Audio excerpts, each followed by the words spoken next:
welcome everyone to the second session of the Decolonizing Economic Summit, the fourth annual Post-Capitalism Conference. We are so grateful to have you all joining us today. For those of you all who were not in our first session, you didn't have as much of a preview of the day and how things were going to go, but hopefully y'all are feeling situated if you were there for the first session. A couple of things just for y'all to know is that we will be recording all of our sessions. They will be available afterwards. You will also be getting your day 2 links at about 1 o'clock Pacific time. So be looking out for your day 2 links for Zoom so that you're ready for the continuation of the conference. But just thank you all for being here. Just a couple of words before I pass it over to our incredible presenters and moderator.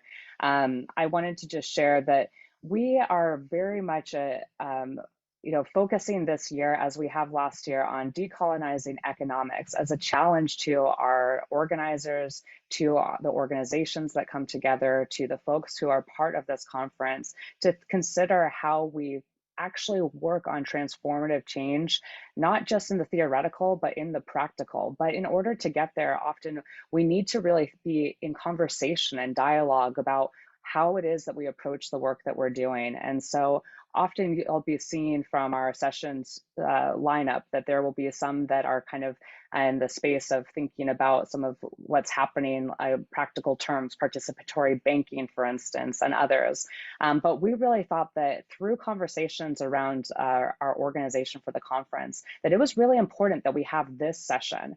And this session is going to hopefully be a framing session for us, a conversation about the terms, the approach of decolonization, how we really rumble with a lot of this work, and from hearing from folks who are invested in this work through different lenses and how they approach the conversation. So we're really excited to learn from you all. We're so grateful to have you all joining us from all over the world for the Decolonizing Economics Summit. So thank you all for being here.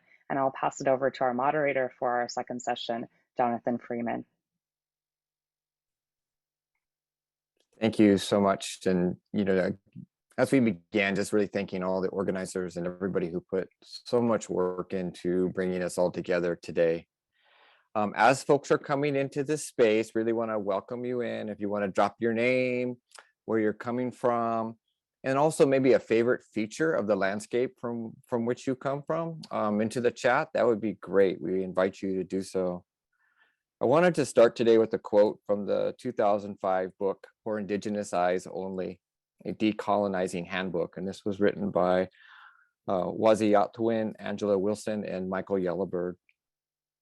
So the quote says, colonization and decolonization are words that should become a standard part of the vocabulary of all Indigenous peoples, including the young people.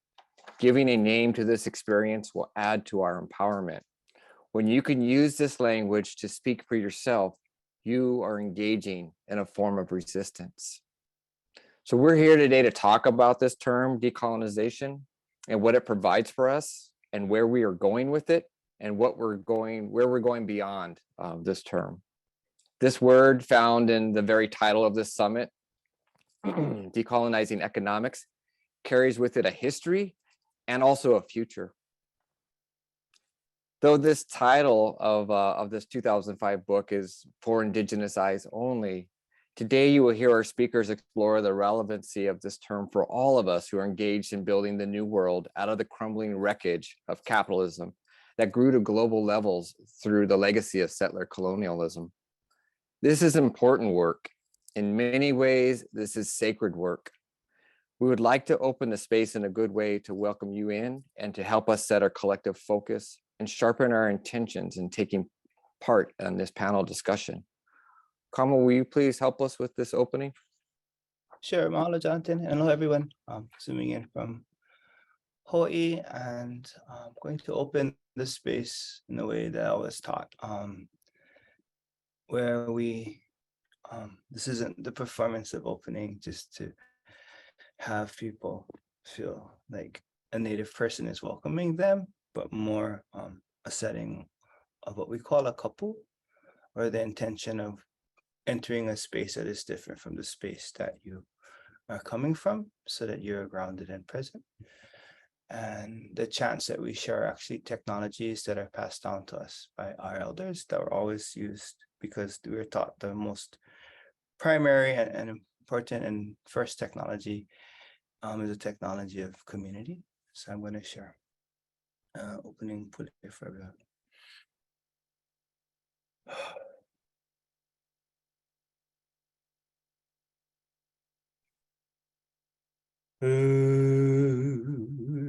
Hồ mây khai kê mấy luna mây hồ na mèo na yêu hồ na mê lê hồ mây hồ mây hồ mây hồ mây khai kê mấy luna mây hồ na mèo na yêu hồ na mê lê hồ mây hồ mây hôm mây hôm mây gai kê mấy na mây hồ na mèo na yêu hồ na mê lê hôm mây hôm mây hôm mây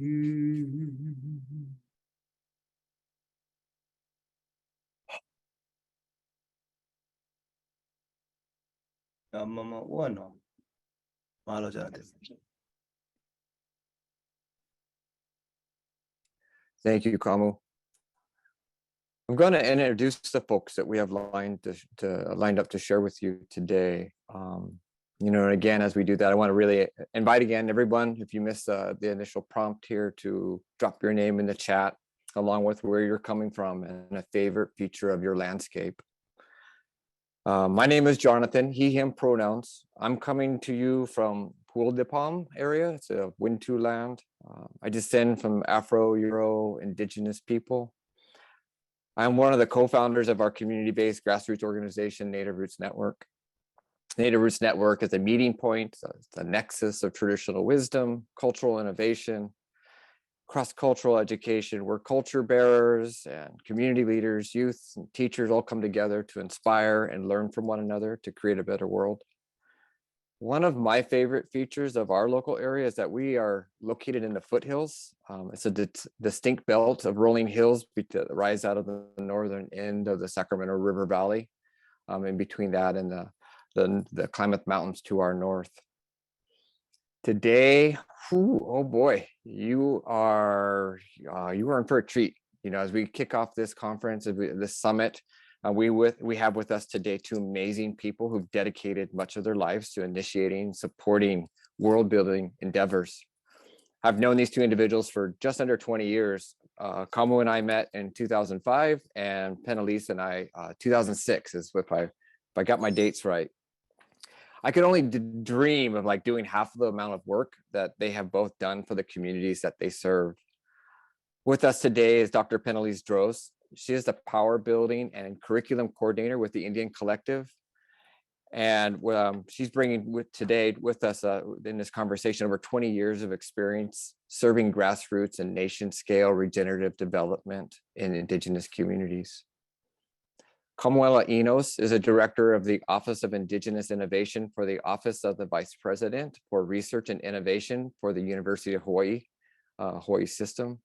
Born and raised in Waianae, Kamuela comes from a family of cultural practitioners and farmers committed to using ancestral frameworks as the basis for contemporary restorative socio-ecological work. Kamuela previously served as a director of social enterprise at Ma'o Farms. Also with us, monitoring and helping us in the chat is Mikiala Califano. You may have seen her in the opening. She, among many, many, many other things, is also one of the co-founders of Native Roots Network. So really, really honored for this opportunity to have this dialogue, this conversation. What is decolonization and what does it mean for this time? Today, we want to share with you some different yet similar perspectives on decolonization. We want to provide food for thought and calories for movement and action. We're going to jump into this conversation in just a moment, but let me tell you how we're going to do this. Penalise and Kamuela are going to share their thoughts and working understandings of the term decolonize or decolonization and how it fits within the work through presentations that they've put together. Then we're going to have a little space for discussion and work through the topic some more. What does it look like? Is it just a native person thing? Can the term decolonize apply to everything? Yoga, ice cream, eco-socialism, or economics? As we prepare to transition to the presentations, I wanted to circle back to Dr. Michael Yellowbird, who is the co-author of that book I quoted in the beginning. Dr. Michael Yellowbird was once, actually, he worked at Cal Poly Humboldt as a professor in the Department of Social Work. He is now a dean and professor at the Faculty of Social Work in Manitoba, Canada. Much of his work today focuses on what he calls neurodecolonization.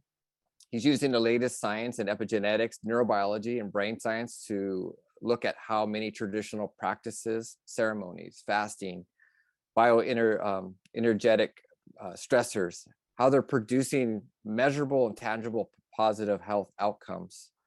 This chant that, I'm going to share my screen just for a moment here. This chant that Kamu shared with us in the beginning to help center us can now actually also be seen finally. Western science is catching up. So it can now be seen by Western science for the positive impact that it has on the human brain. It is actually helping us move through our reptilian brain into our frontal cortex, where we learn and dream the best. So as a spoiler alert for today's conversation, this is not, and I'll repeat, not for Indigenous eyes only. So with that, following the path of the sun, I would like to stop sharing. Let's see, there we go. Stop sharing and invite Penalise, if you would, to share a little bit of your thoughts and your framework and your perspectives on this effort of decolonization. Yeah, absolutely. Ani Minukwajigat, everybody. Again, my name is Penalise Strohs. I'm Anishinaabe and European descendant. I was raised on the edge of the Shirai-Yurok Rancheria, though, in Trinidad, California. So those of you that are there know that that's the land and people that shaped me as well. And it's a real blessing to be here today. I'm actually also calling in, like somebody else said in the chat, from Tohono territory. So I live down here in Tucson, Arizona, on Tohono territory most of the year, and then we go back to Anishinaabe King in Wisconsin over the summer. So it's really nice to see everybody here today. I'm going to share my screen. Just a second. It's not showing me my little thing. 1 second.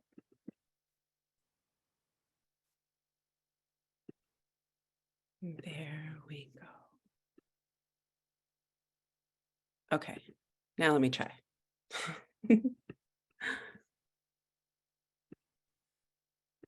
There we go. And all right, so I'm going to talk to you about decolonization a little bit within the lens of Indigenous economics. Gotta remember how to do Just this. one really quickly, Penalise, Yes. it looks like maybe the screen divided in half.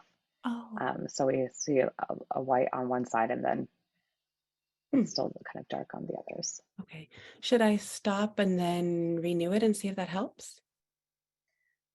Yeah, why don't you try that out? Okay.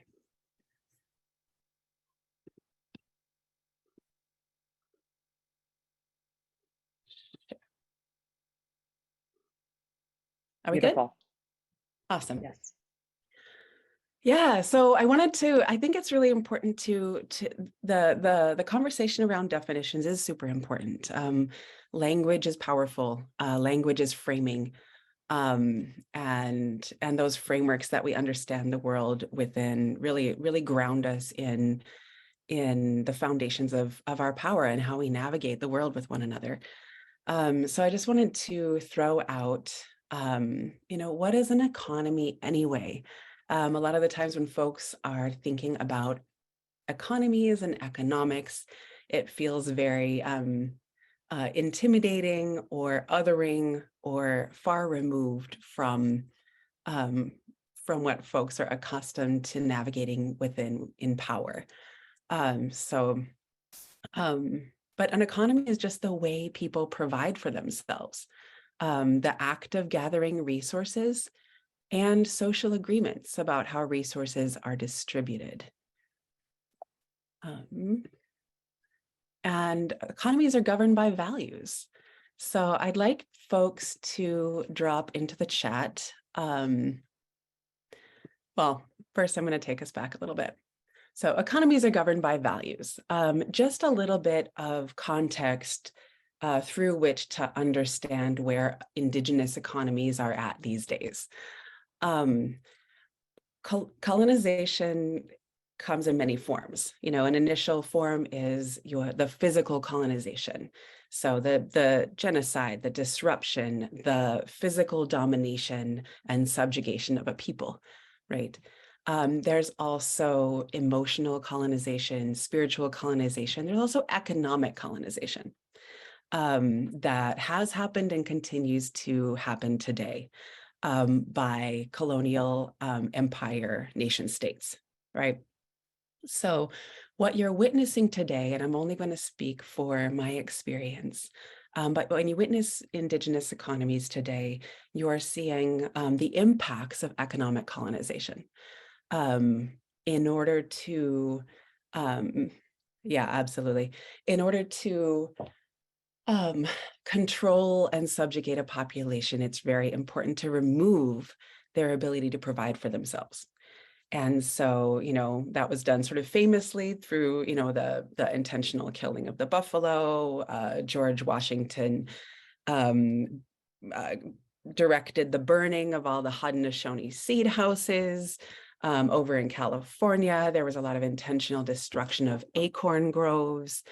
There was a lot of very, very intentional and focused destruction or disruption of the Indigenous traditional economies that were focused within our bioregions, as well as connected to international trade up and down the continents.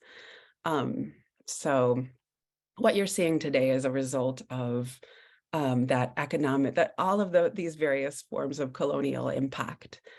I think in order to unwind ourselves here, it's really important to imagine what kind of values, allowed the perpetuation of colonization and the continued development of our economies today, so that we can just identify it and name it. Naming is also a powerful thing. So what kind of colonial values are both guided the economic colonization of the peoples? And again, remember that this also happened in Europe. There was colonization of traditional economies all across Europe as some European peoples colonized other folks, removing them from the land and their communities. So let's see. So please drop into the chat any kind of thoughts you might have as to what colonial values are. I'm reading, we are taught to compete. Mutuality is suppressed from the cradle. Absolutely, sort of an individualistic, we must compete and conquer. Centralization, power hoarding, greed, control, pathological individualism, artificial scarcity, dominance over nature instead of cohabitation, one right way. Lots of folks talking about individualism here. Profit maximization in the name of domination, ownership, productivity, growth is desirable, focusing on duality in the binary, scarcity mindsets, patriarchy, objectivism, private property, enclosure. Absolutely. I'm glad to see some of these knowledges coming in through the chat here. Extraction, exploitation, white supremacy, illusion of separation. So good. So bad and so good. Absolutely. So you're really grounded in some of these values. This is the water we swim in, right? So this is the water we swim in. It does not resonate with the souls of most people. It absolutely does not resonate with the souls of most people. And so I think by naming what values were held by folks that were perpetuating colonization, we can really identify how those show up in ourselves, right? And how we might perpetuate those values in our day-to-day life without even meaning to.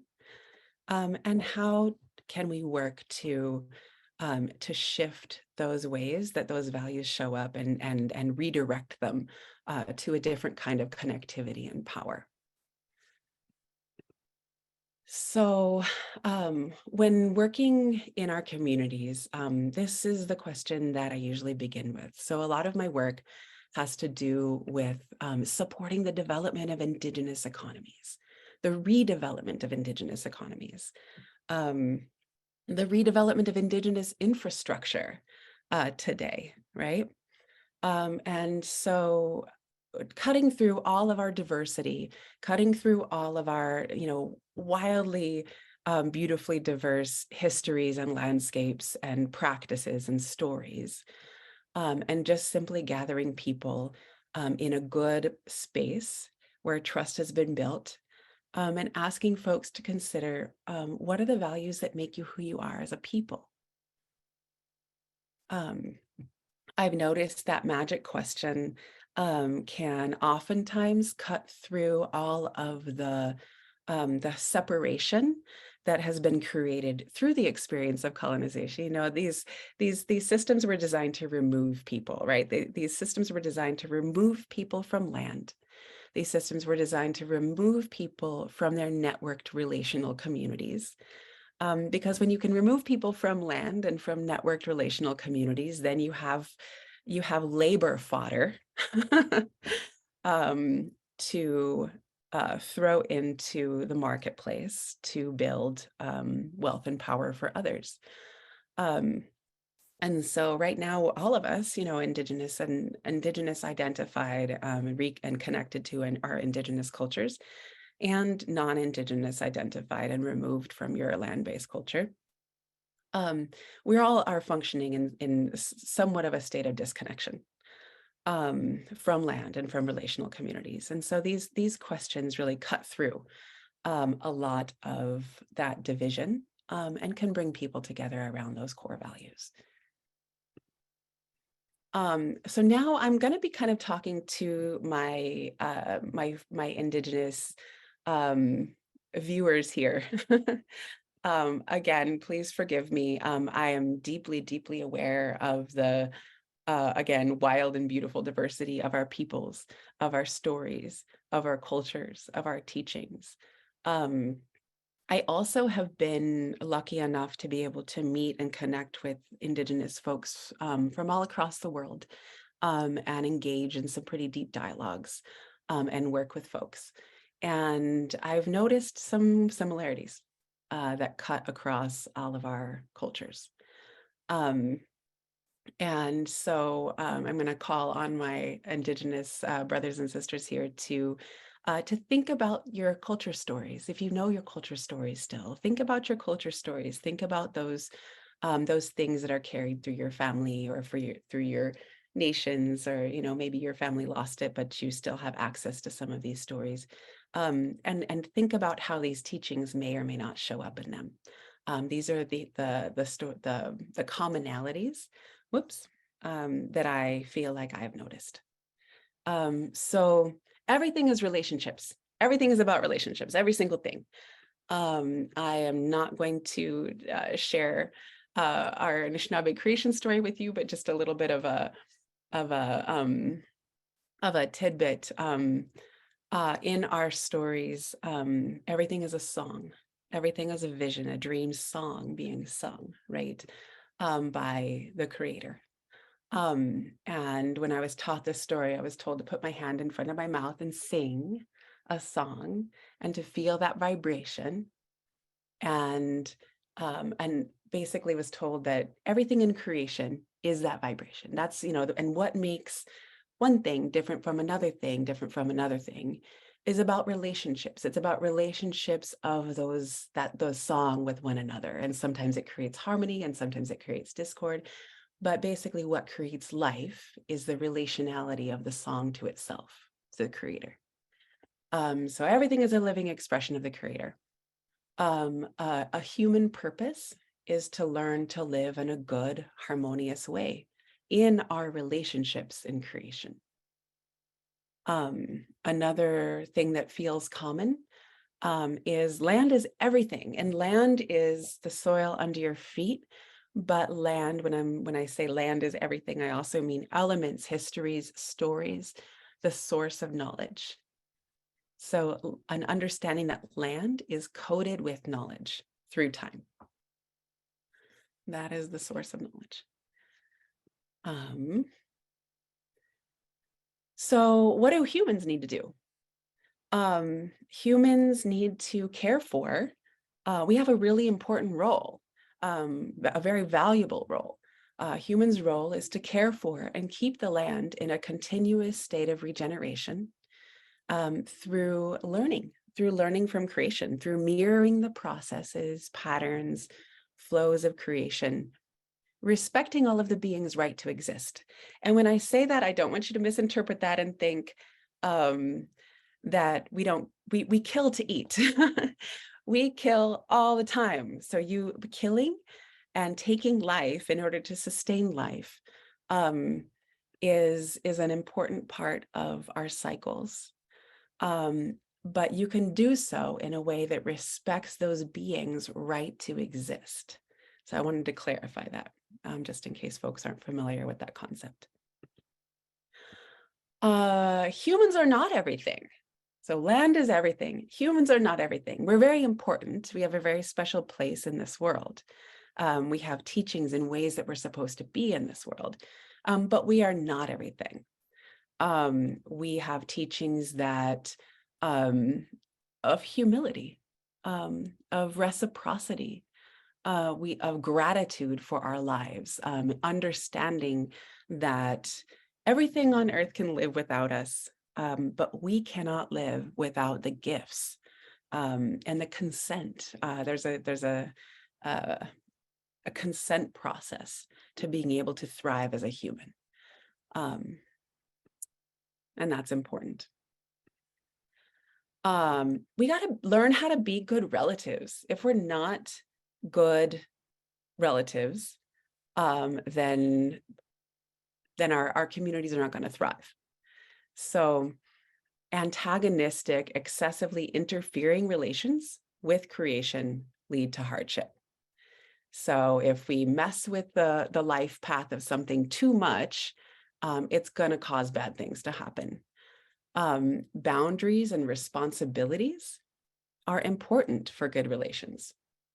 And taking too much and mistreating others will lead to our being limited and not being able to thrive.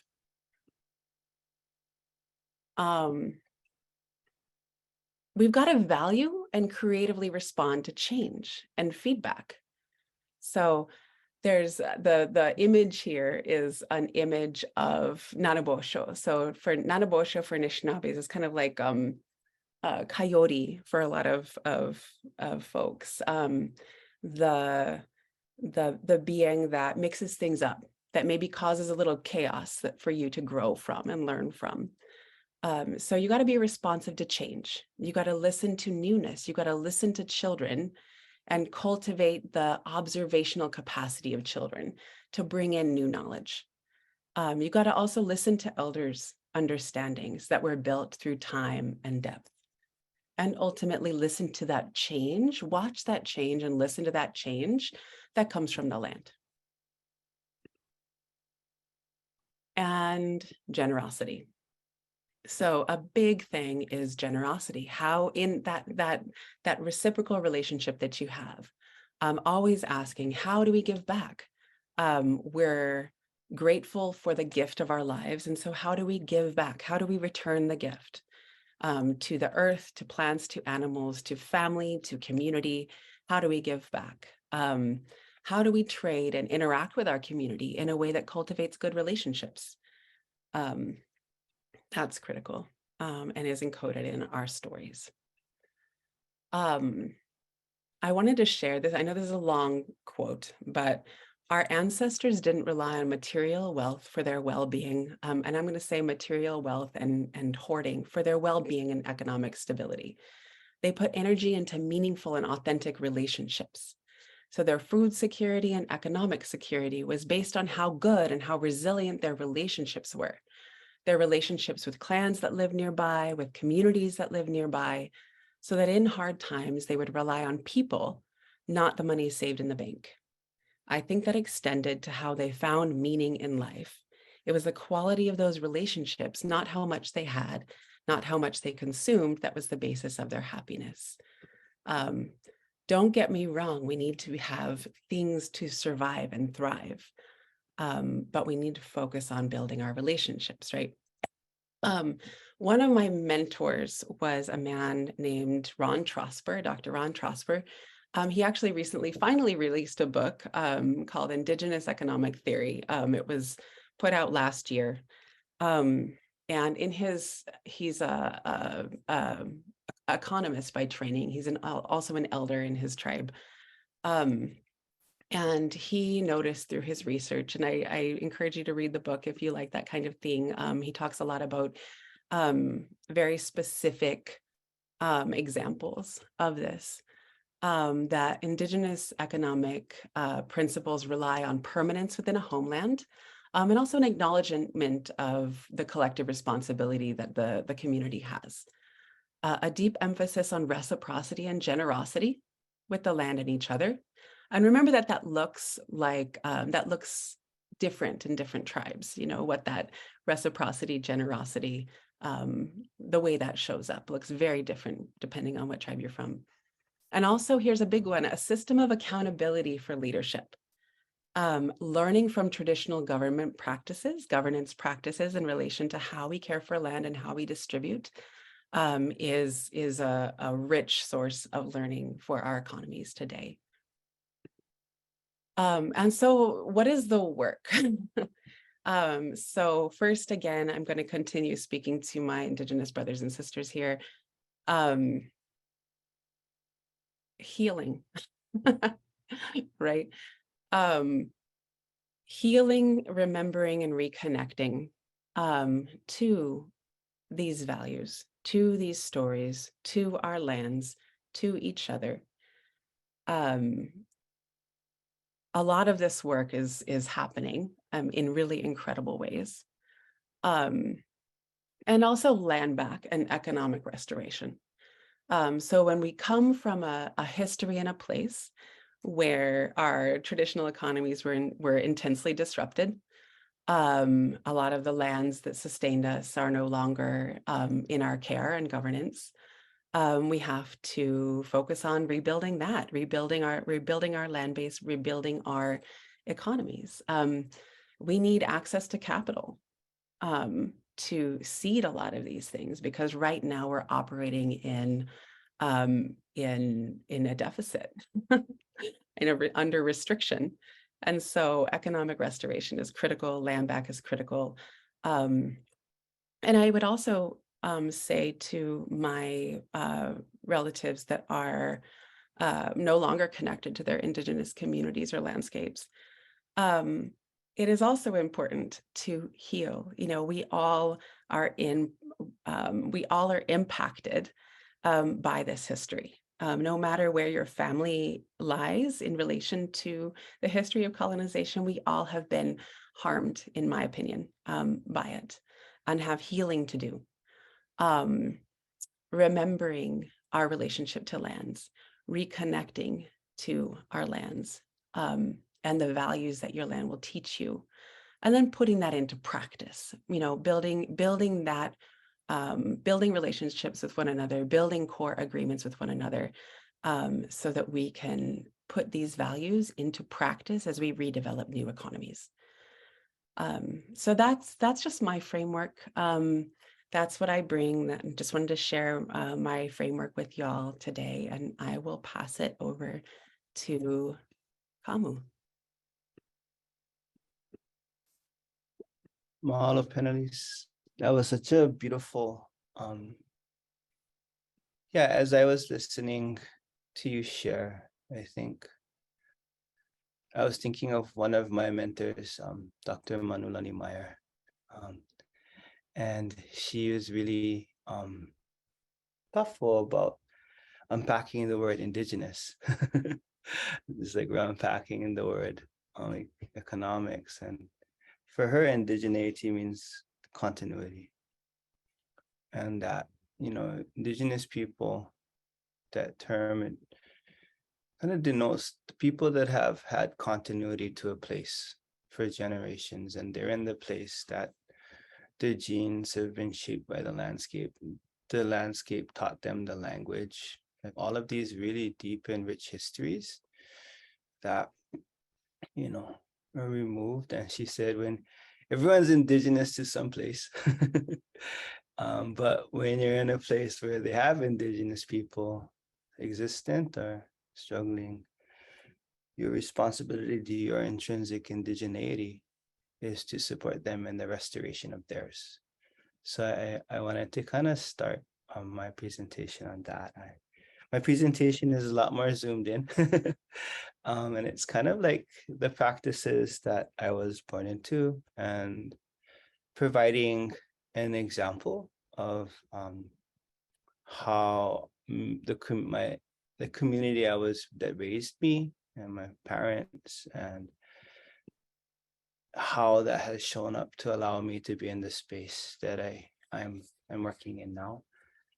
A little bit of context before I jump in. I was from the community of Waianae, and if you've been to Hawaii, if you're familiar with the community of Waianae, it's the place the tourist books tells you to like lock your car.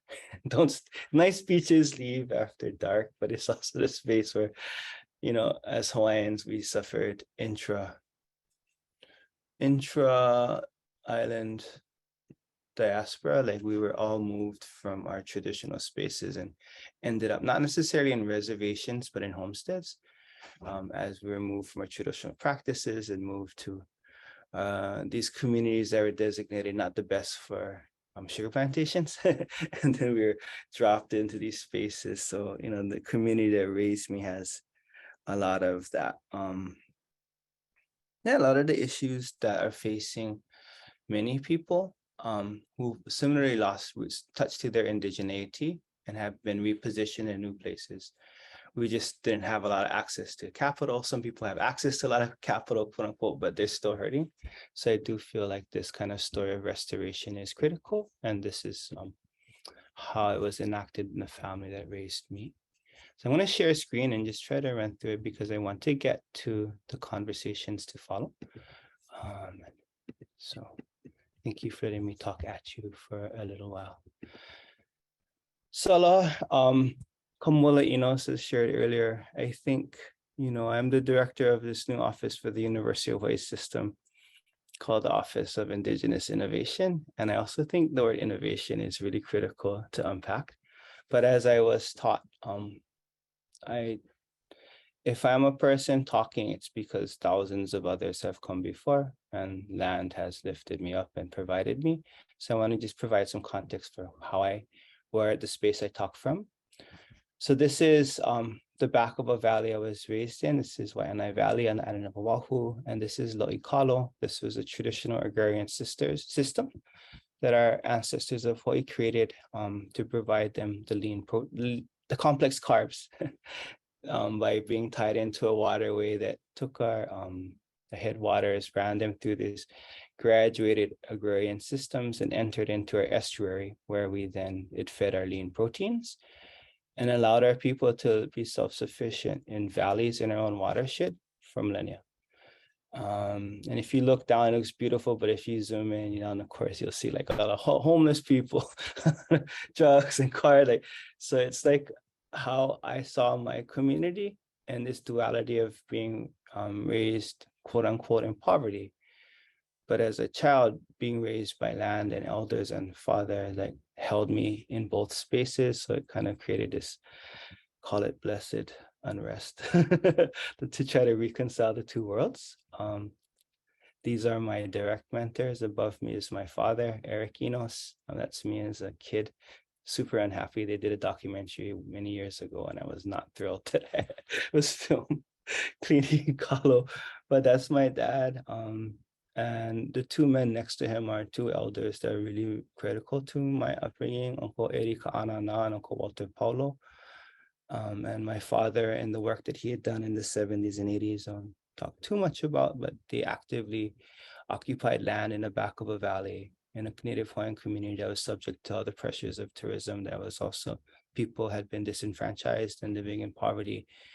Instead of just trying to create economic development in Western terms, they tried to understand what was ancestral economics.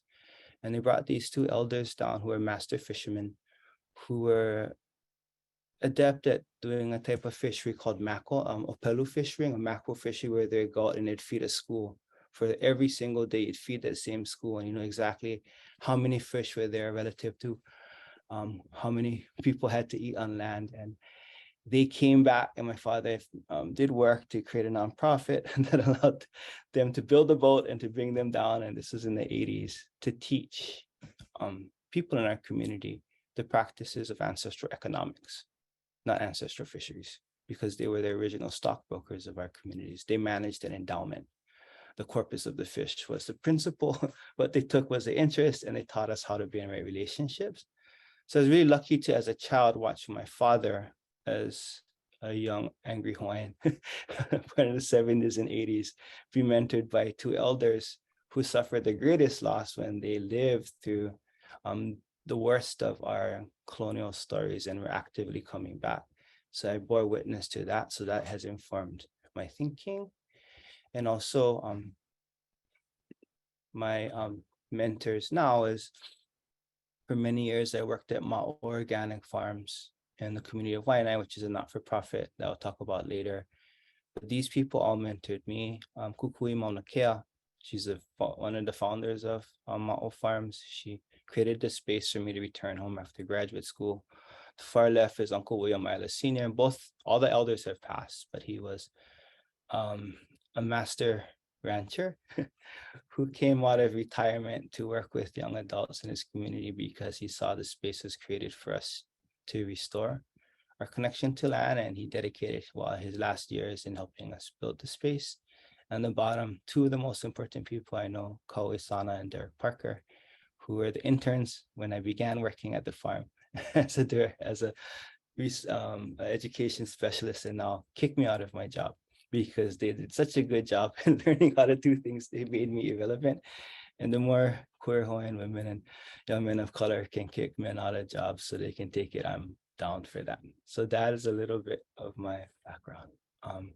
So I think the key thing I was going to talk about was the word decolonization and how we have met that word on our terms in our community. And by no means am I talking for other Indigenous communities. Like any term, Indigenous is not our word, and it's a construct, and it meant to lump many people together and create false image. And there's a lot of core principles, but we're as different as the landscapes that raised us. So this is how our community has expressed our engaging in the word decolonization and moving toward a term we're talking about, indigenization. So there are steps to this term. I think in the process of indigenization, in the process of using innovation as restoration, all of this was derived at my time on the farm, and then my reflecting on my childhood and all the spaces I happened to be working in. I think the first thing we had to do was to restate our value. And like Penelly shared, words are really powerful. And the word Hawaiian culture that was being used to describe us was absolutely not our word to describe ourselves. The word Hawaiian wasn't our word. And culture we found as like a word like freedom. It was highly emotional, very resonant, and pretty poorly defined. So when people pay lip service to culture and have us open space, but then cut all our funding, we're like, nah, we're not going to use the word culture anymore. So I think one of the key opportunities that many Indigenous people have is that we hold dual fluencies. That we have fluency in our ancestral practices, and we also been raised in contemporary society, so we can translate. So the first thing I thought about is like, if Hawaiian culture is insufficient to describe the majesty of what I've seen our ancestors do, what are the right terms? And we landed on ancestral sciences and technologies of integrated biosystems management. As a kid being raised, I was pretty much anti-authoritarianism. I had like a strong like streak of like trying to push people, but not out of meanness, but out of like feeling mad that what I saw was not being captured by the people who are quote unquote teaching me. And I felt they were teaching me wrong things. So I felt really early on we had the responsibility to re-educate. So by choosing that nomenclature for ancestry, we took the word science and we took the word technology, which they think, and using the they very loosely, were their words, and we made them our words. And we did that in a way that we wanted to open lines of inquiry with them and change mental models of how they understood us. So why I say sciences and technologies isn't just trying to be like provocative. I think it's a truth. And when we talk about our people and like our culture we looked at that lens, there's certain truths that we could come to the table with. One was that no one could argue that we were self-sufficient for hundreds of years in our landscape. And one can also argue that ecology was also our economy. So we didn't just wake up every day and wonder, oh, wow, we're still alive. How did that happen? Us as little brown people living in a quaint. No, we actually had systems that deployed, that they observed the world around them and they understood the different deep interaction of everything. And they treated it as a science. They captured it in our chants, they captured it in our stories, but these systems were held and were taught. And there were also really different sciences than contemporary sciences because they're not anthropocentric. They were not designed for extraction and ownership. Ancestral sciences were designed not by corporations, not by universities to then be deployed by corporations. They were designed by communities, but they're designed and to be deployed by families in care for land. So our sciences were biocentric. They didn't position us as the apex of the world and everything else was our dominion to care for. Our sciences tell us that we are the youngest siblings on a sentient and ancestral landscape. So therefore, our practices were designed, optimized, our sciences were optimized for regeneration and optimized for continuity. How can people live indefinitely in their landscape? And that was kind of our Ahupa systems and other high-level frameworks we can share about later if you ask, came from. So at the macro level, our society was managed as if our economy was our ecology. And at the family level, the family was really critical because in our systems, we couldn't separate who is your family member from who is your employer, from who is your educator, from who is your spiritual leader. They're all the same people. Moreover, the land itself was family, that we understood that we are born from this land. So our economic models is not about how do we extract from this and own it. It's like, how do we, as the youngest siblings, live in relationship? And in Polynesian families, you understand the youngest sibling has a very specific role. The youngest sibling is always the listener. It doesn't call shots. It doesn't do things. It listens to what's being told to it. The elder sibling has another very specific role. It cares for the youngest sibling. It defends it. It nurtures it. It looks out. It teaches it hard lessons sometimes. So I think that deep understanding of land as family was critical to meeting the held by the family, overarching systems that we existed in. What happened? We lost all of that through colonial layers. They took us out of our context of living in our own watersheds and removed us from a relationship with deep ties of family and put us in homesteads and dropped us on like the most arid parts of the island. And what became acculturated then was poverty. In the community I was raised with for many years, we just thought of ourselves as poor.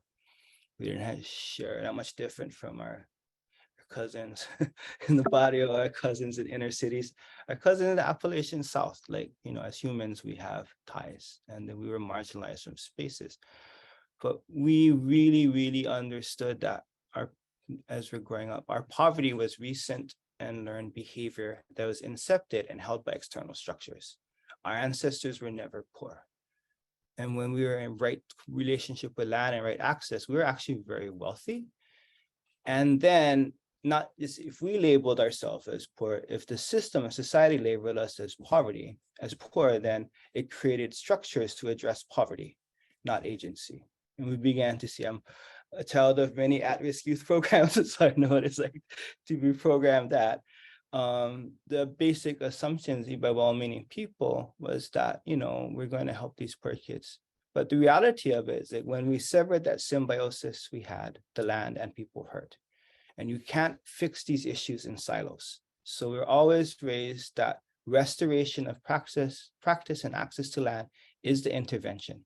And that was the key thing that we came back to the work in the first layer of analysis. The second layer is to then reframe our work, to think about decolonization, and then this emergent term that we're working with in our space is called indigenization. And in really explicit terms, because I feel it's important to be clear, like indigenization to me, how we've used it was to reposition the systems that were thrust upon you so they can be vehicle for ancestral responsibilities and ancestral lineages. And that's a pretty common thing if you think about it. Charlie Parker's saxophone was an indigenized instrument. You know, I listened to people like African-American cousins have done so much of this. The way that they turn two turntables and a microphone and the whole culture for their ancestral lineages to live. Those are all indigenized things. So how do we understand that that is a priority and an obligation of people to do in the restoration who have been removed from their context to reclaim it? And it honors the decolonization work is critical to it. It is not a binary and it is not linear. It's cyclical. But my dad once made us demo a house and build a house.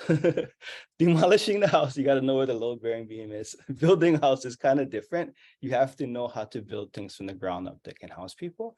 And the phasing of when you knock your house down to when you build a new one has to kind of be in sync. So how a process that we deployed to understand this came from a really beloved elder, Uncle Kekuni Blaisdell, who was a well-known Hawaiian physician who thought a lot about and carried traditions through the dark times when we lost everything. He was a carrier. And in the Hawaiian Renaissance in the 70s and 80s, he began to share back to us. And he explained to us the notion of piko. And piko are connection points. We as humans in our ancestral mana'o thinking have three connection points. We have our fontanelle, that's our piko-o, or piko-po'o. That connects us to the world of those who are no longer with us anymore. The po, our deep spiritual ancestors, our recent ancestors' dreams enter through this space. The second piko we have is our navel. That's the piko-i or piko-vaina, and that connects us to the living, those in ao. Po is the time where people are no longer physically there, but they're there in spirit. Ao is the explicit presence. You're there physically with a person. And then the last piko is a piko-a, which is the reproductive organ, and that's the connection to the generations to come. So we started planning along this transect. So we called it the triple piko analysis. The first piko is, what is the ancestral practice that you want to bring into a contemporary space? And how do you study it with rigor? And we had, as Hawaiians, as Native people, we have the luxury and the responsibility of still having access to our land, access to our language, access to our places, which is absolutely not the lived experience of many. So we are very aware of our own intersectionality and privilege we carry. So we hope that these things can allow license for others to think about too, and being aware that sharing this may trigger others who don't have that space. But we really, this was our story and our process, how we're doing it. So I want to open with that caveat. But the first thing was to understand, like, what is ancestral practices that were held by us, and how did our ancestors do them? And we're lucky enough that we could log hours in the spaces, we could do a literature review, and in doing that work intellectually and physically of doing a practice, you invariably have an aha moment, like, oh my goodness, this is so applicable to today's society. But the first level starts with immersive there. And in working with others too, we make sure that any model that comes from this, you track the genealogy of thought.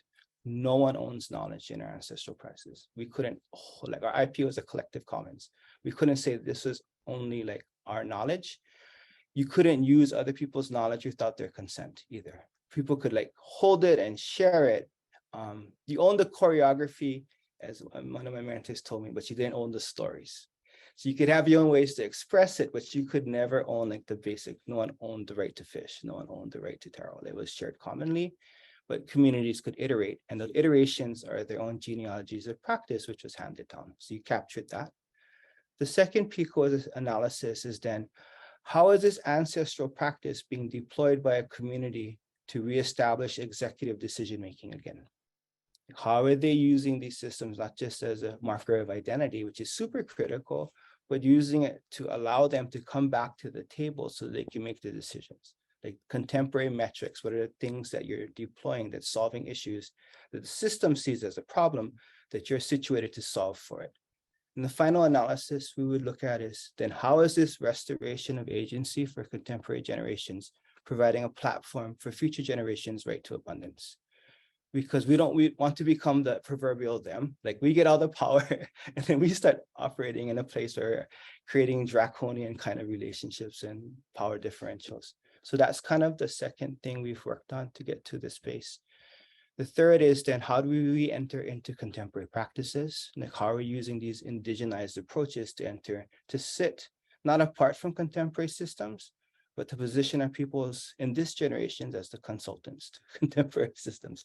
Like this is what is needed for you to survive what's coming. We Native people already lived through our die-off. We know where things are going. And we've came through the other side. And we're telling you, I don't know if Dante, this is your guide to what's coming, folks. And this is why we, not performative leadership, you can do that to us. We're gonna probably be okay. You might wanna think about things about how we thought about it, but these are the terms and connections and the boundaries of our engagement. So I wanna blaze through this because I want to make sure that I can finish in a couple minutes. But the key thing is that we had to go into grants and business plans. Like these are systemic things, and we couldn't act like we had to be outside it. We had to go to them in our terms. So I give an example of where I worked at Ma'o Farms. We are now the largest, no longer there, but it became the catalyst for where I'm at now. We became the largest organic farm on the island of Oahu in terms of sales and land size. But the key premise of the organization, it was a not-for-profit that generated revenue, founded by Native community members. The idea was we would send young adults to college to run the daily operations of our organic farm. And the two metrics the farm would track on a daily basis is sales of product and GPAs of students. So those are metrics of power in contemporary society.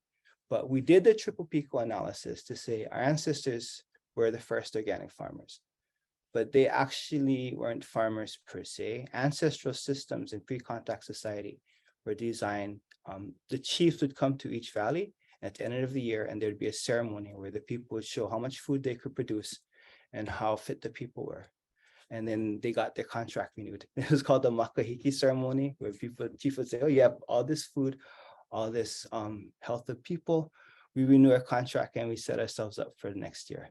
And that was their own version of your profit, of your projections, your actual, your variance, and your projected actuals and variance. So we looked at those two metrics of our ancestors: are the people fit, is the landscape abundant, and found the contemporary analog of sales and GPAs.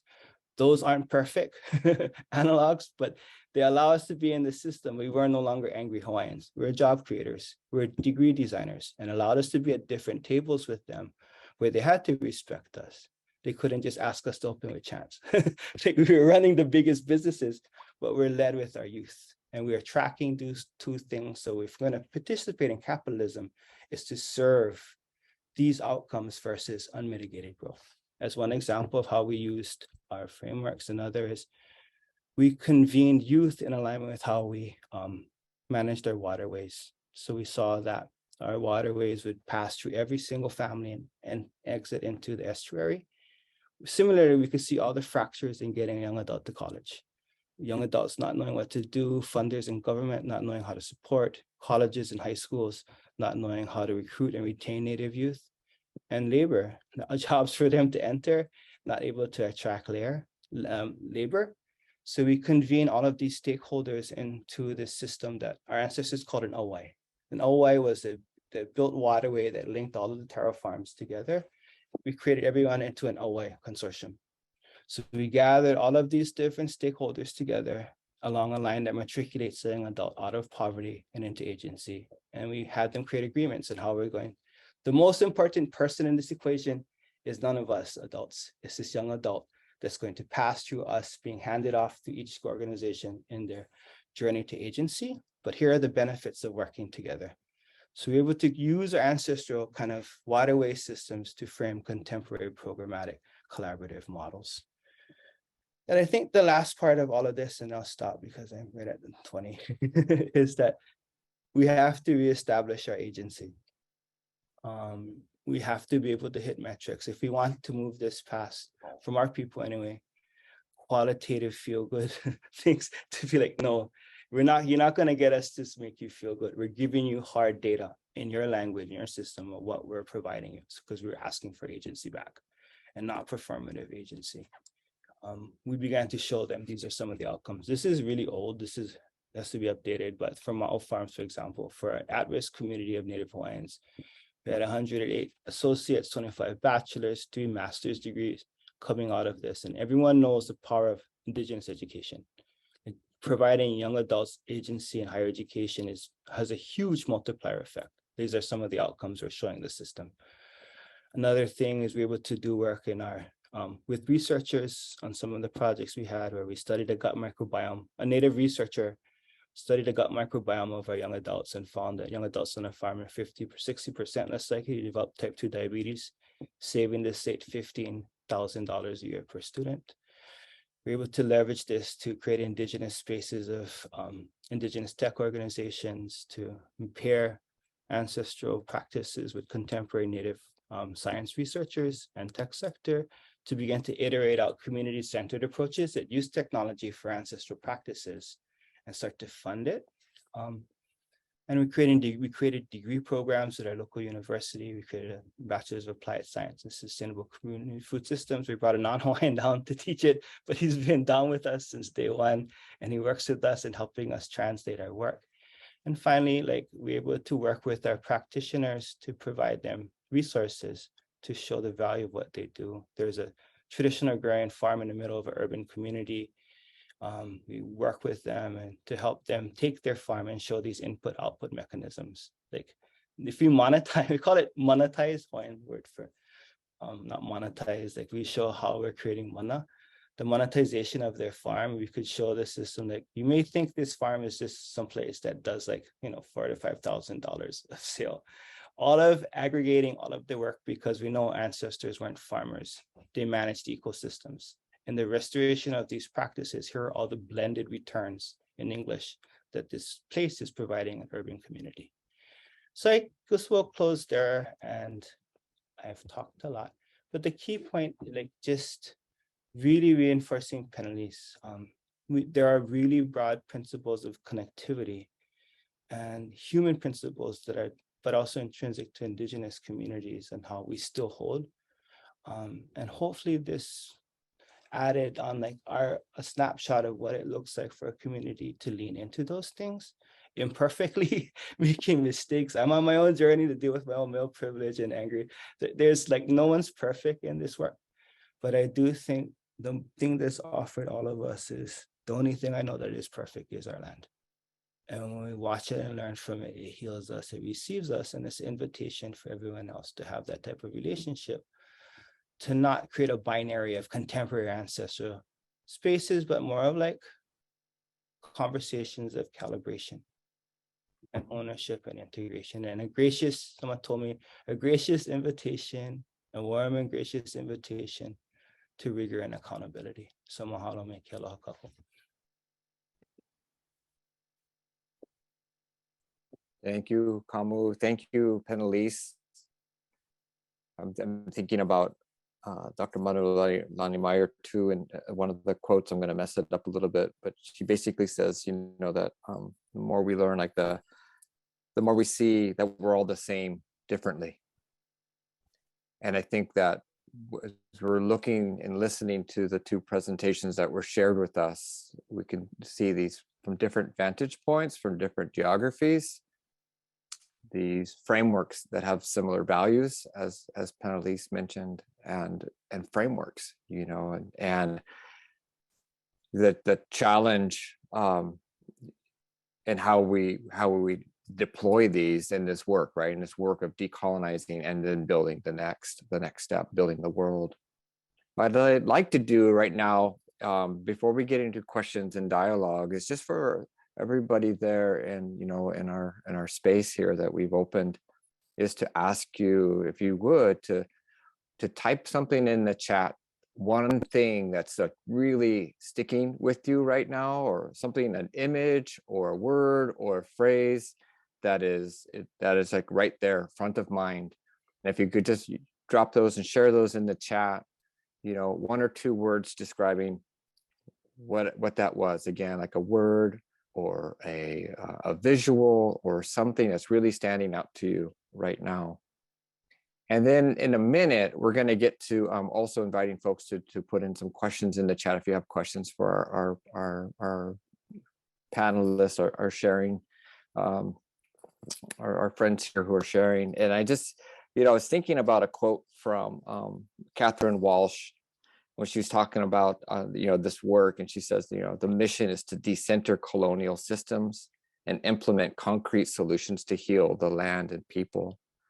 And I think of that work as this idea of you know, how important it is, right? Like we're wanting to not just focus on what we're against, but we're trying to also focus on what we need to reinstate and where we want to build from that.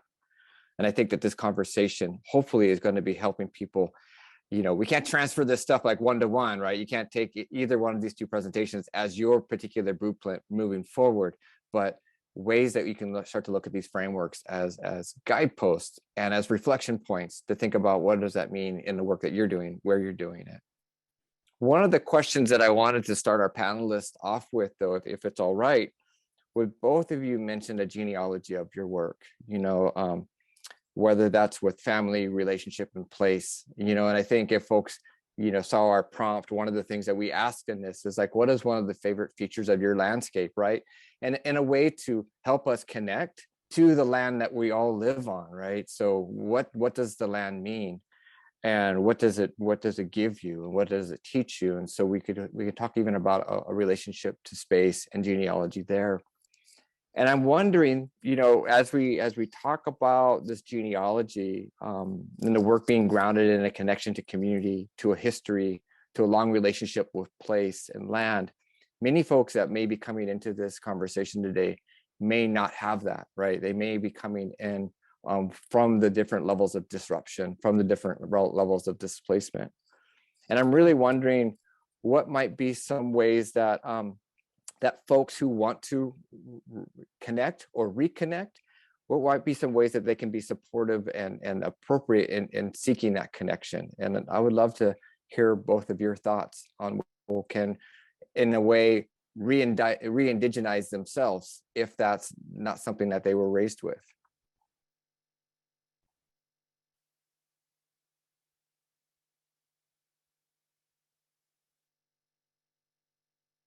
I'd love to hear. I thought I would start off with the easy question.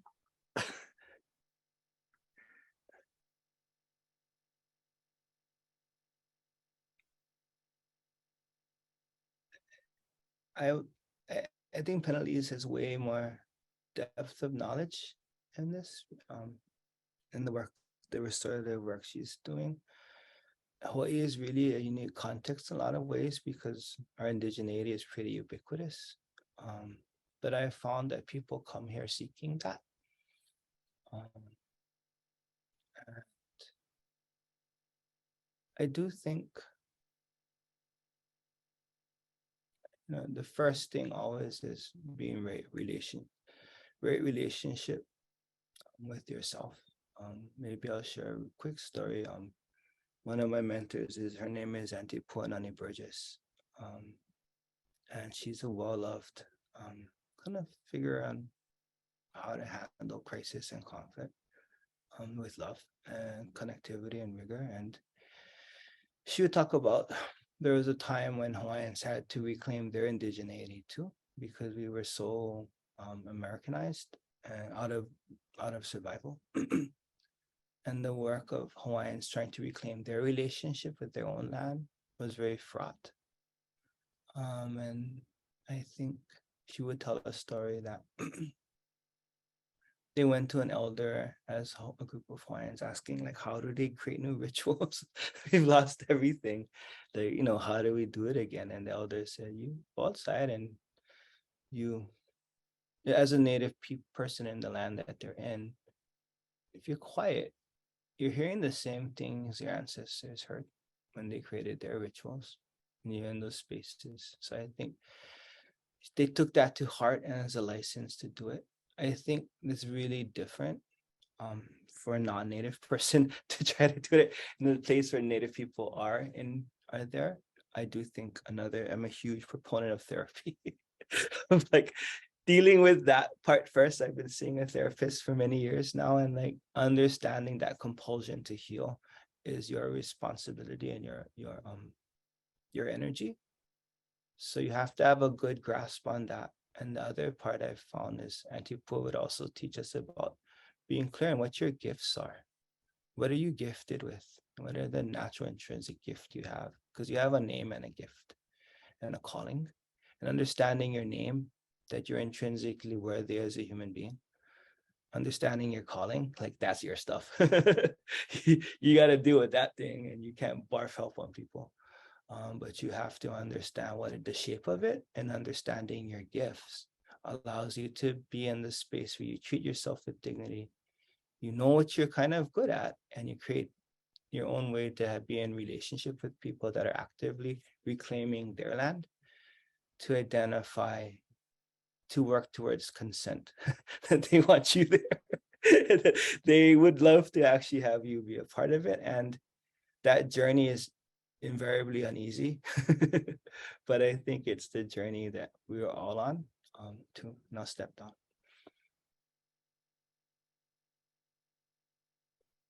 Absolutely, Kamu. Yeah, you absolutely. I feel like when folks I think about a program that we started down here in Tucson, Arizona, and it was called Decolonial Healing Justice. And it was born out of just some work that we had been doing, that our Indigenous organization had been basically invited into by some of our Black relatives and some of our Chicano relatives, and those of us who were connected to some of our healing justice practices, our traditional practices, or had a sense of what those were, started sharing those, and those weren't shared by a lot of the folks that were involved in this sort of intercultural, intertribal, interethnic urban space. And so in order to get to a place that we could build our collective, respect, build our collective honor, build our collective agreements, to do the work in a good way with one another, we started saying program is just such a bad term to use, but for lack of a better word, we created a process of relationality with one another, guided by our Tono Atam relatives that were involved. It's their homeland that we're on, and they supported the work of reconnecting people, people's hearts, people's knowledge, to the land within Tona O'odham territory, within Tona O'odham cosmology and practice. And so that's just one version of what that can look like. But pretty much what I share with folks is, go listen, right? go put yourself in a place where you can develop your creative relational observation of the land as the source of knowledge, as the source of connectivity, as the source of life. Build that. And Kama, what you talked about as far as go to therapy too. I think a lot of the times, if people, I have this belief personally that if people just spend enough time outside listening, they'll be spoken to, they'll be taught things, that's why science done well has the capacity for magic, because science is a study of creation. And so there's wisdom that can be gained from there as well, right? It's the studying of creation that will teach people. But the colonial frameworks that all of us have been operating within, and sometimes that the colonial frameworks that have been passed down as truth by our families that carry those colonial values, that sort of pain of the pain that comes from the disconnection of people with land and each other can stand in the way of us being able to reconnect with the land in that way that will create wisdom. So I think taking both the constant personal intention to reconnect to land, the constant intentional personal commitment to see beyond white supremacy and Americanization that happens. There's a really specific sort of United States American sort of framework that when I was teaching in the university was really apparent. This sort of some of my students would just have such a hard time understanding why it wasn't their right to know everything they wanted to know.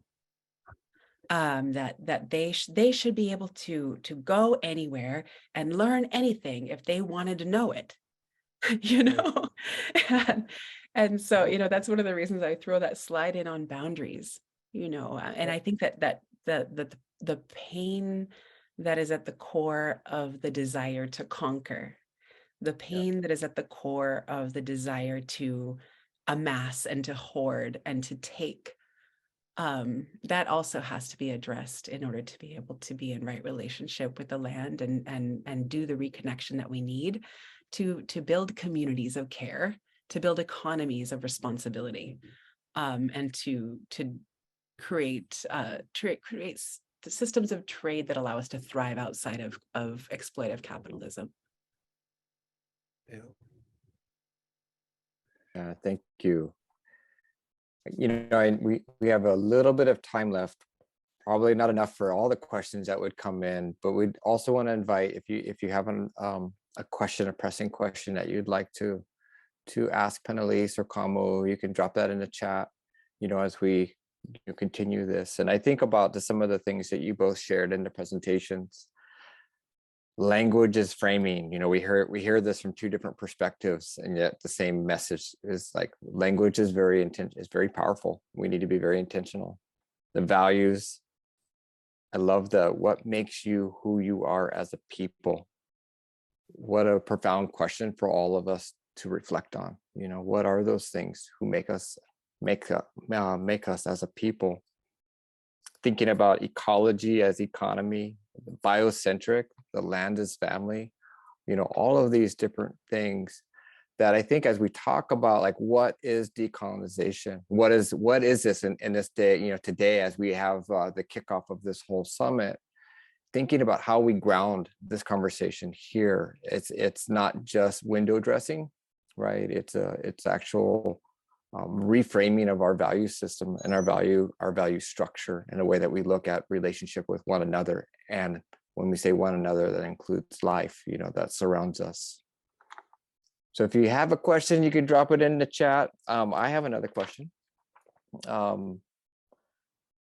One of the risks, I think that comes up with having Native people, Indigenous people, whether performative practice or the culture, is this whole idea of the noble savage, right? Like we can go that direction, right? Where we kind of start to fantasize, which is another form of dehumanizing. Would love to hear, some of your thoughts and reflections about how do we center Indigenous people as we think about this pathway of decolonization, yet not get into that risky, trap of dehumanizing folks through that romanticization of the people.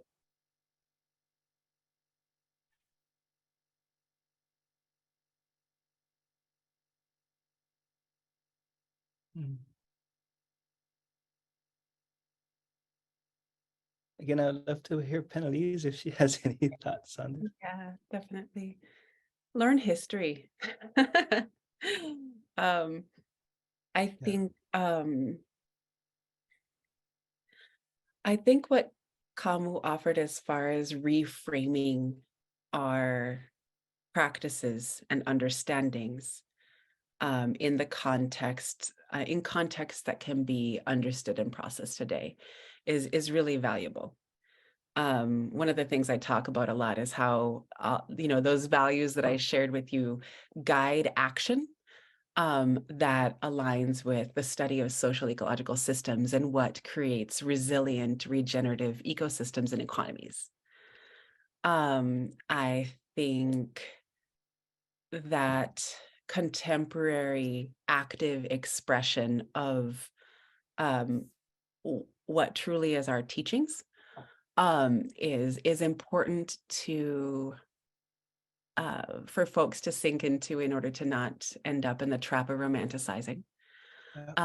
I think understanding all of us. I mean, I'm a very mixed person, and like ethnically, and sinking into the history of my European ancestors and their relationship to their own dispossession, to the trauma that came from that violence, and what that caused in my family, from both lenses, is a good reminder of who we are as human beings on this earth, and that is also a pathway to sink into just getting out of the trap of romanticization, is just acknowledging and honoring your own ancestors. My mother made sure, my father is non-Native, my mother is a mixed Native woman. She made sure that I acknowledged and honored all of my ancestors, even the ones that caused harm. Right. Even the one that caused harm.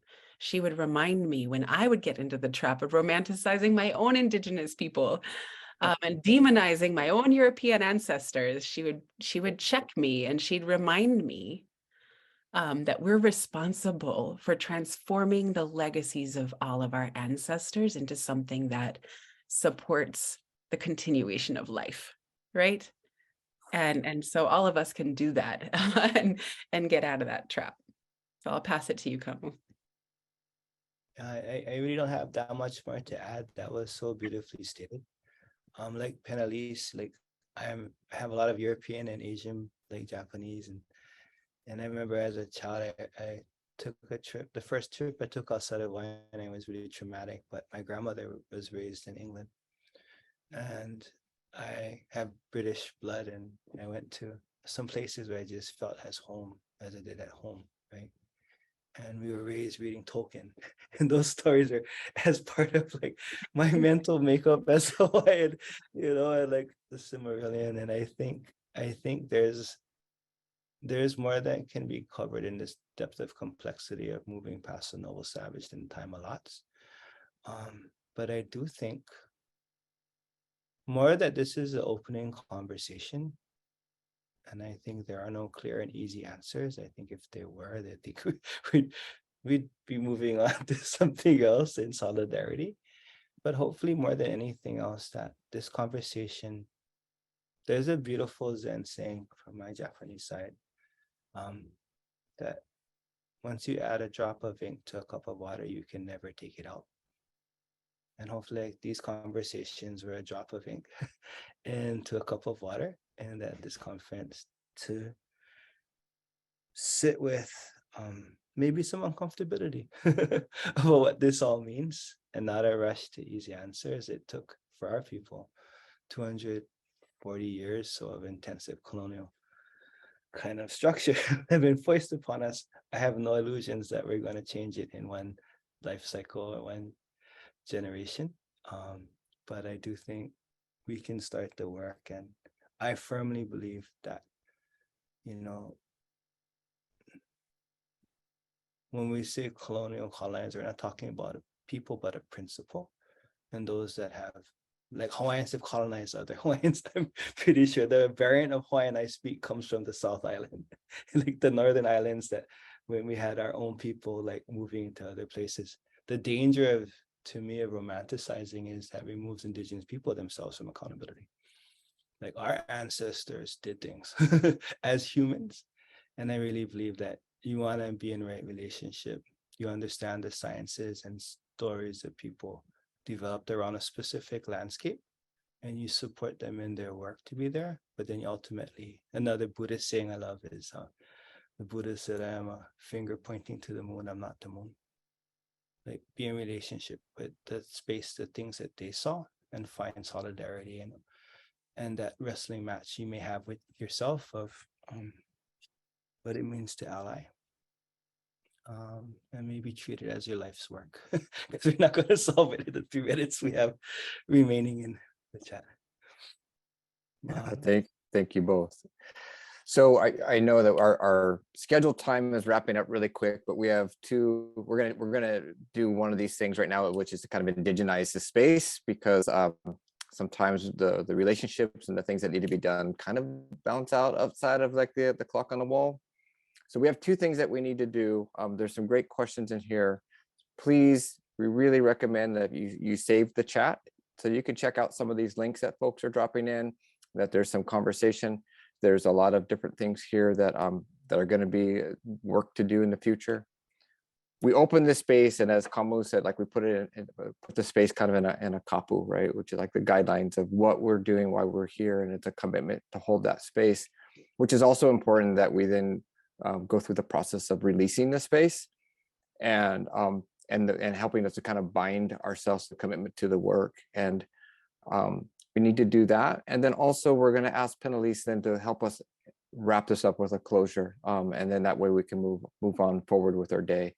So Kamal, would you like to help us with that aspect of the of how we bind ourselves to the work that's and the words that have been shared here today? The commitment that was the last part of what I said was that, you know, like, there's an ink that's been added, and my own cup too, so it's not like I'm dropping inks, that, and I would say too that, you know, we will close and this idea of, like, for yourself, what are you committing to do with what you heard? And maybe you don't need to drop it in a chat, because it's less of like telling everybody, but it's just a conversation. Like, what has this unlocked? What has this, not maybe unlocked, but what has this lifted up for you to think about, and hold the space to think about what do you want to do with it, so that this isn't just another Zoom presentation amongst the series, but this is a space where maybe you've hit send on a question you're asking yourself in the universe. So mahalo nui, Jonathan. Thank you, Kamu. And Penalise, before you start, just wanted to say, if anybody wanted to reach either one of you to follow up on some of the things that they've heard, what's a great way for them to, you know, to connect with you? You know, we have so many modes: Instagram, Twitter, email, message in a bottle. I work for a really wonderful organization called NDN Collective. My email there is a a great way to get a hold of me. It's penalise@ndncollective.org.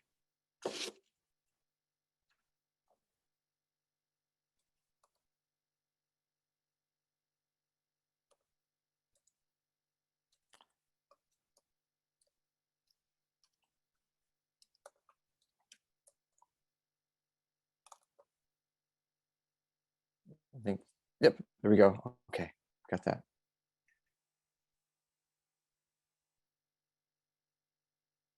Great. And then, Combo, I don't know if you want to just drop something in the chat for folks too. That might be an easy way to do that. Okay. Well, thank you. I want to say, as before we close, just again, thank you for everybody for coming and being part of this conversation, coming to the summit. This is all important work. This is all, this is what it's going to take right now, right? Like, we need to come together. We need to build the new in this time, as we're watching all these things not just take place, but they're accelerating, right? The crumbling is accelerating in so many ways, in so many places.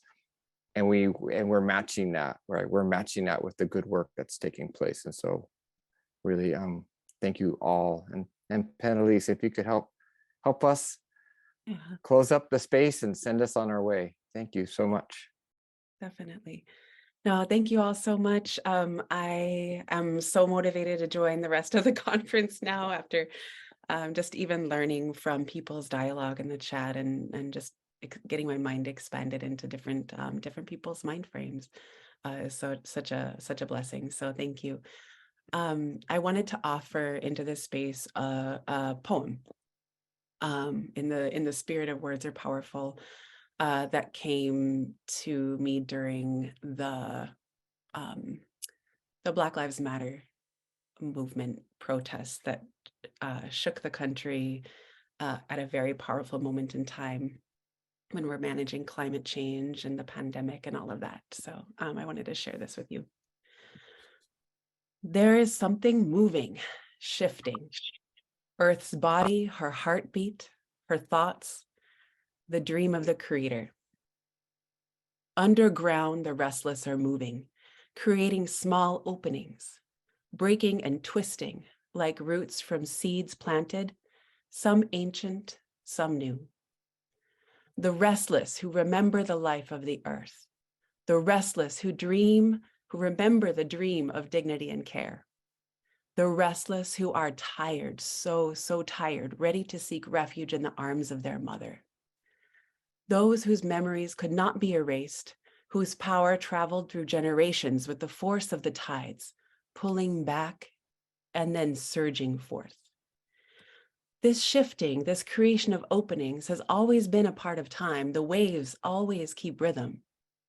But today, Earth, she took a deep breath, expanding her belly, cracking mountains just a little, crumbling a few foundations. She took this deep breath, filling her heart up with that open air, pulling the tides back like the fullest moon, and then she sighs her exhale. She breathes out like a song, and the force of the restless tides surge expanding. The sound is frightening and beautiful. Glass smashes, buildings crumble, the people cry, they hold each other, and we all feel this singing like the heart of the earth moving through us. Some have forgotten her life and are captive, afraid, they draw their weapons. But some know this song is a call to become human again, to be dreamers of vision and creation. It is a call to become unafraid. Unafraid to act on our love for the earth and each other. Unafraid to act as the images of Creator's dream. Unafraid to take our place as the ancestors of the future. And so today, I plant more seeds in the brave earth. That's closing. And I see all of us as seeds that we can plant in this brave earth together. So thank you so much for allowing me to speak. Thank you, everybody. Thank you so much. And with that, the next session. I don't have my schedule. We're moving on to media and decolonization. Thank you so much, Jonathan. Thank you, Penelise. Thank you so much, Kamuela. This has been amazing. Thank you all for being present and for allowing us to share today. Alono. And thank you, Penelise, for all the beauty you've brought to this conversation. To Kamu. Pamapi, thank you, everybody. Okay. Take care, everyone. Have a great summit. Do good work. Have a great day.